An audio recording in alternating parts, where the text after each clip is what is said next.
तकदीर की हलचल। मुझे याद है कि कुछ साल पहले मेरे बेटे ने मुझे एक खत भेजा था। इस पे ये अल्फाज लिखे हुए थे कि मैं तुमसे प्यार करता हूँ।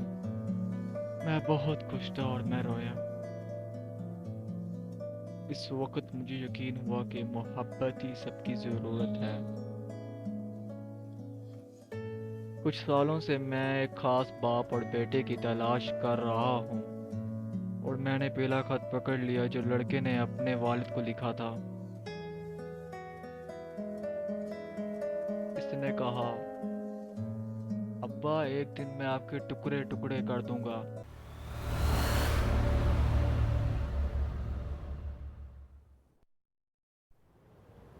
कहीं दहाइयाँ पहले।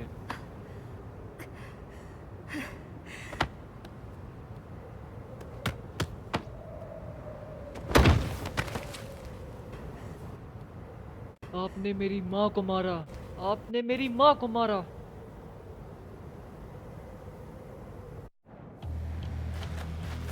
दिलकश बेटा।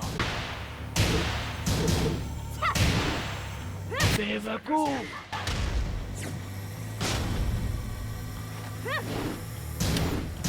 जरा सही, जरा सही, जरा सही।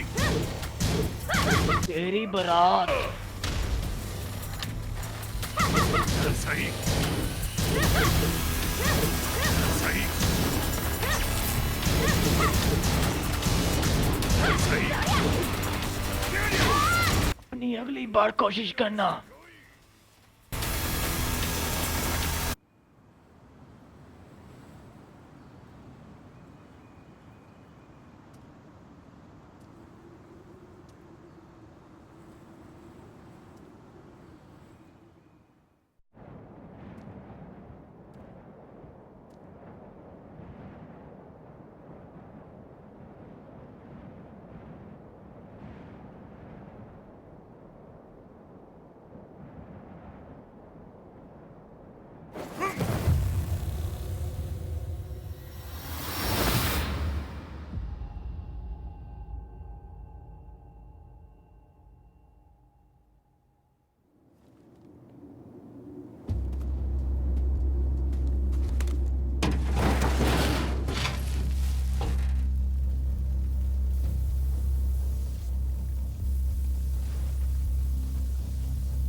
वशीम ज़बस्तु की रहनुमाई के लिए जिनका ज़ामा ने दुनिया को जंग में छोड़ दिया। इसने नस्ल इंसानी को जहन्नम में भेजा ताकि इसे बचा सके। खौफ और नफरत ने पूरी दुनिया को लपेट में ले लिया और इसी मायूसी से भर दी। जैसे कि जिन ने पेशीगोई की थी कि ज़मीन की मायूसी ने अज़ाज़िल को जगाया, एक आदिम हैवान जो इंसानियत के लिए खतरे की वजह से गहरे ज़ेर ज़मीन में बंद था। जंग में जिन ने अज़ाज़िल को हरा दिया और पूरी दुनिया को बचा लिया। लेकिन क्या वाकई दुनिया को बचाया गया समझा जा सकता है? जंग जो जिन ने शुरू की, अब मिशीमा ज़बस्तु और जी कॉर्पोरेशन के दरमियान जंग शुरू है, जिसने दिन ब दिन उठल पुठल के पहियों को घुमाया है। ये विनर टेक ऑल है। इनाम आलमी तसल्लुत है। जिसने सब कुछ ये शुरू किया है मगरिबी वाबस्ता में गायब हो चुका है। इसका ठिकाना नामालूम है, लेकिन इसकी गुमशुदगी ने जी कॉर्पोरेशन के हक में तराजू की नोक लगा दी है। हमें एक सिग्नल तंग कर रहा है एरिया E2031 से। हमें ऐसे लगता है कि यूएनएस मिलिट्री की फौज का हेलीकॉप्टर है। ये वहां से ज्यादा दूर नहीं जहां से हम पिछले कुछ दिनों से तलाश कर रहे हैं। निगरानी में इजाफा, अगर किसी फौजी को ज्यादा छीन गए तो मैं जानना चाहती हूँ। जी मैम साहब, मैं फौजियों को भी हुक्म दूंगा कि वो जनरल की निगरानी करें।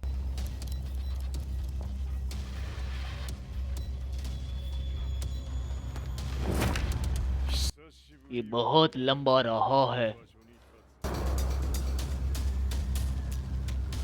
इनके चले जाने के बाद अब अस्तु को रहनुमाई के हाथ और लोहे की मुट्ठी की जरूरत है।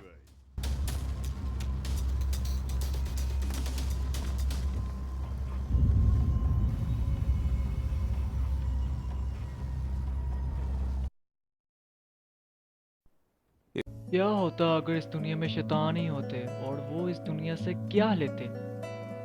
इस सवाल के जवाब अब भी मुझसे दूर है। इस दिन मैं मैदान जंग से रिपोर्टिंग कर रहा था और मैं दुनिया के सामने जंग के बारे में खबरें जमा कर रहा था।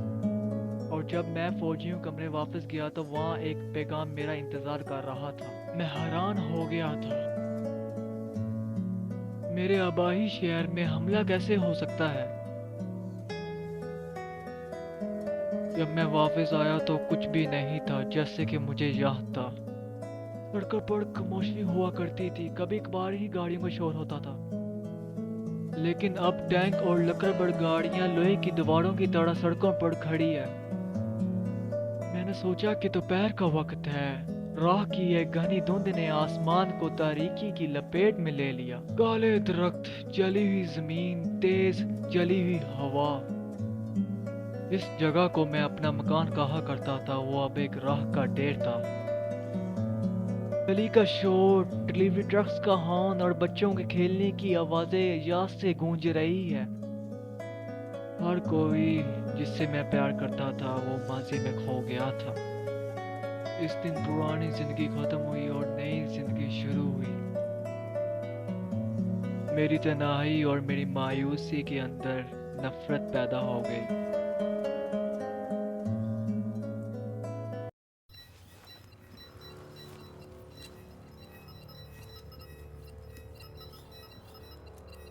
मैंने जिंदगी की निशानियों के लिए खंडरात तलाश किए लेकिन कुछ नहीं मिला। やはり当主はもう ये कॉरपोरेशन के हमले तेज हो चुके हैं। हमें अपने लीडर एमआई के साथ दोबारा ताल्लुकात बनाने की जरूरत है।